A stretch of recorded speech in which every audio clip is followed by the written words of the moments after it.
இலங்கையைச் சேர்ந்த மிக முக்கியமான போதைப்பொருள் கடத்தல் மன்னன் ஒருவர் துபாயில் கைது செய்யப்பட்டிருக்கின்றார். துபாய் போலீசார் மேற்கொண்ட அதிரடி நடவடிக்கையில் இவர் கைது செய்யப்பட்டிருப்பதாக சொல்லப்படுகிறது. இவருடைய பேர் என்னென்று பார்த்தீங்கன்னு சொன்னால் ஷிரான் பாசிக் என்று சொல்லப்படுகிறது. ஷிரான் பாசிக் இவர் ஒரு சாதாரண போதைப்பொருள் கடத்தல்காரர் இல்லையாம்.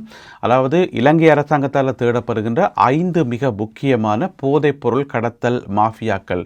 இந்த 5 பேர் சம்பந்தமாக ஏற்கனவே போன வருஷம் கூட செய்திகள் வெளியாகி இருந்தன. உலகத்தினுடைய வெவ்வேறு நாடுகளில், மத்திய கிழக்கிலையும் இங்கே ஐரோப்பாவிலையும் வேறு நாடுகளில் இந்த 5 பேரும் மறைந்து வாழ்கிறார்கள். இந்த 5 பேரையும் கைது செய்துட்டா மிகப்பெரிய ஒரு போதைப்பொருள் வலையமைப்பை கட்டுப்படுத்த முடியும். அதாவது இலங்கைக்கு போதைப் பொருட்களை அனுப்புகின்ற அந்த 5 பேரும் இவர்கள் தான் என்று சொல்லப்படுகிறது. இவர்களுக்குள்ள நிறைய பேர் வேலை செய்கின்றார்கள், நிறைய வலையமைப்பு இருக்குது. ஆனால் இந்த 5 பேரும் தான் மெயின் என்று சொல்லப்படுகிறது. இப்போ அந்த 5 பேரில் ஒருவர் தான் ஷிரான் பாசிக் என்று சொல்லப்படுற இந்த நபர். துபாயில் நீண்ட காலமாக வசிச்சு வரார். ஆனால் என்ன பிரச்சனை சொன்னால், வெளியில் பார்த்தீங்கன்னு சொன்னால் ஒரு பெரிய ஒரு வர்த்தகர் மாதிரி, ஒரு பிஸ்னஸ் மாதிரி தன்னை காட்டிக்கொண்டு, ஆனால் போதைப்பொருள் வர்த்தகத்தில் ஈடுபட்டார், போதைப்பொருள் கடத்தலில் ஈடுபட்டார் என்று சொல்லி அவர் மீது குற்றச்சாட்டு முன்வைக்கப்பட்டு இப்பொழுது கைது செய்யப்பட்டிருக்கின்றார். இவர் இலங்கை அரசாங்கம் விடுத்த வேண்டுகோளின் அடிப்படையில் கைது செய்யப்பட்டாரா என்று கேட்டீங்கன்னு சொன்னால் அதுதான் இல்லை.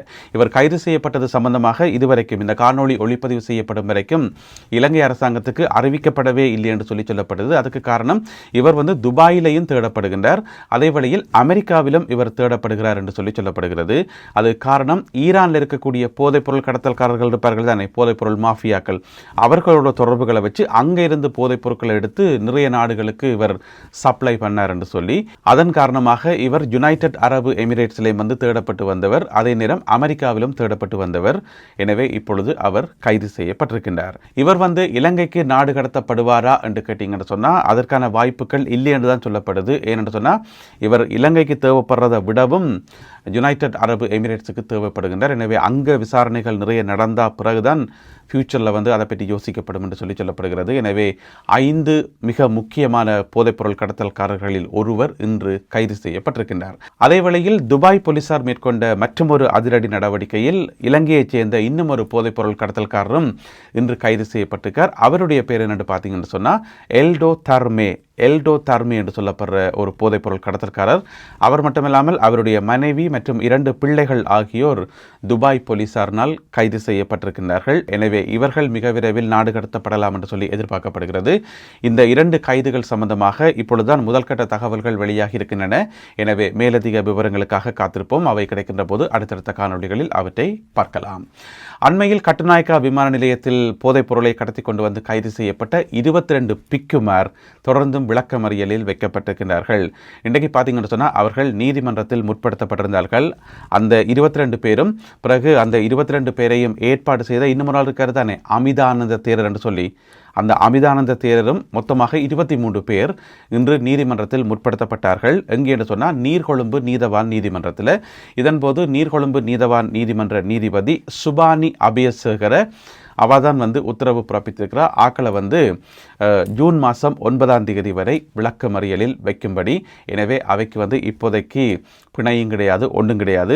உங்களுக்கு எல்லாருக்கும் ஞாபகம் இருக்கும் நினைக்கிறேன், ஏப்ரல் மாதம் 25ஆம் தேதி இரவு 10 மணி போல கொழும்பு கட்டுநாயக்கா விமான நிலையத்தில் இறங்கினவர்கள் 22 சூட்கேஸில் மொத்தமாக 110 கிலோ போதைப் பொருட்கள், அதாவது ஹஷிஷ் என்று சொல்லப்படுற ஒரு போதைப் பொருளும் குஷ் என்று சொல்லப்படுற ஒரு போதைப் பொருளையும் கொண்டு அதாவது சின்ன பிள்ளைகளுக்கான விளையாட்டு பொருட்களை கொண்டு வர மாதிரி விளையாட்டு பொருட்களும் கொண்டு வந்தவே 22 சூட்கேஸுக்குள்ள, அதுக்குள்ள நுட்பமான முறையில் இந்த போதைப் பொருள் பேக்கெட் எல்லாத்தையும் மறைச்சு கொண்டு வந்தவே எல்லாரும் கைது செய்யப்பட்டிருக்கிறார்கள். என்ன பிரச்சனை சொன்னால், இவர்கள் அங்கே வந்தோன்றிருக்கைக்குள்ளேயே, நடுவானத்தில் பறந்து வந்தோன்றிருக்கைக்குள்ளேயே இலங்கை போலீசாருக்கு சுங்கத்திணைக்கள அதிகாரிகளுக்கு தகவல் கிடைச்சிட்டாங்க ஏற்கனவே. அது மட்டும் இல்லாமல் இந்த அமிதானந்த தேரர் வெளியில் நின்று பதுங்கி கொண்டுருக்கார். கட்டுநாயக்கா ஏர்போர்ட்டுக்கு வெளியில் நின்று பதுங்கி கொண்டிருக்கார் இரவு 10 மணிக்கு.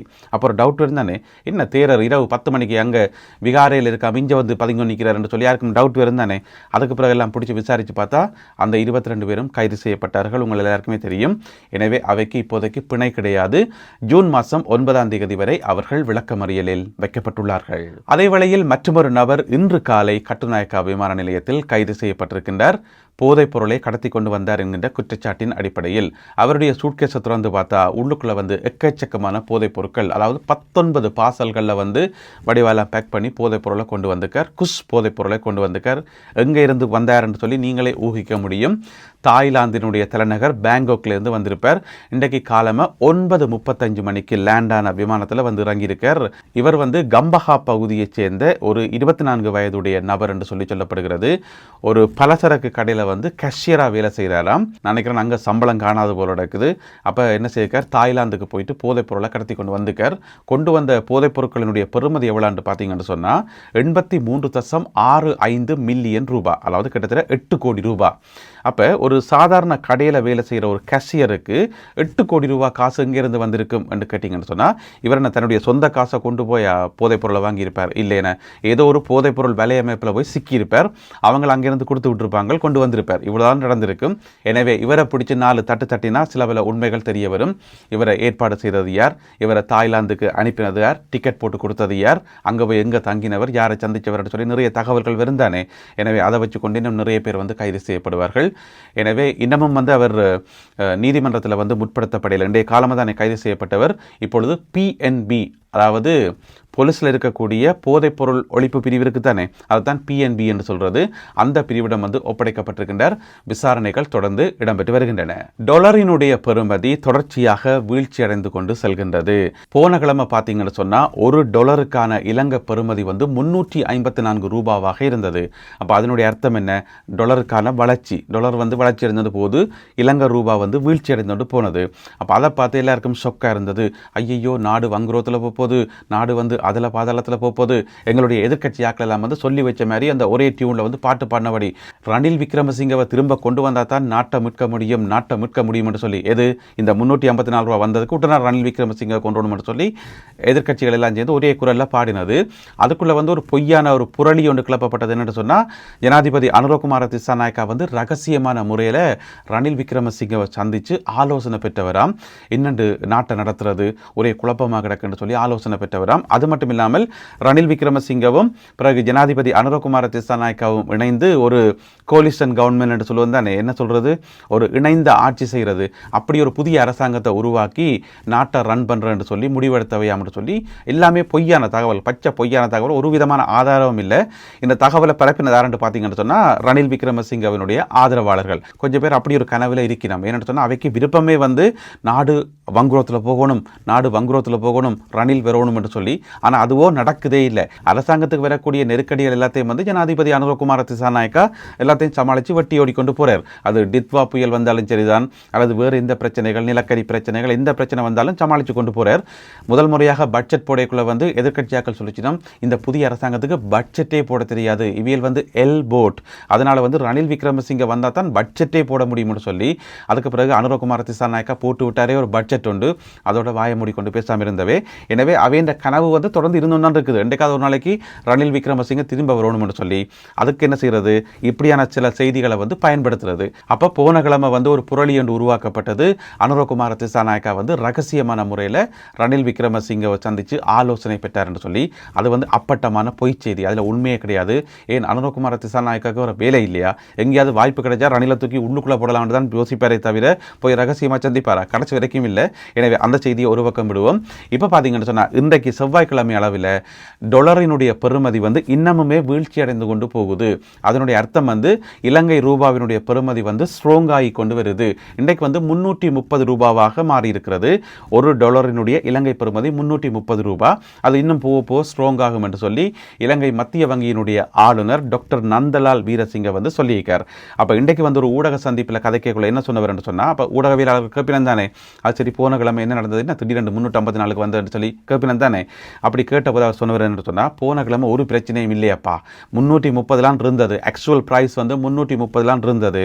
ஆனால் அந்த பொய்யான தகவல்கள் சர்வதேச நெருக்கடி வரப்போகுது என்று சொல்லி அந்த நாங்கள் இப்போ கடையில் போயிட்டு பேனிக் பையிங் என்று சொல்லுவோம் தானே, அதாவது பொருட்கள் கடையில் இருக்கும், நாங்கள் சும்மா பொய்யான கதையை கேட்டு ஓடிப்போய் எல்லாரும் ஒரே நேரத்தில் பொருட்களை வாங்கிக்கொள்ள வந்து பதட்டப்பட்டு வாங்கிக்கொள்ள அந்த பொருட்களுக்கான தட்டுப்பாடு வரும். இதானே பேனிக் பையிங் என்று சொல்கிறது. அதே மாதிரி போன கிழமை வந்து நிறைய பேர் டாலர்ஸை வந்து பர்ச்சேஸ் பண்ணதாம்.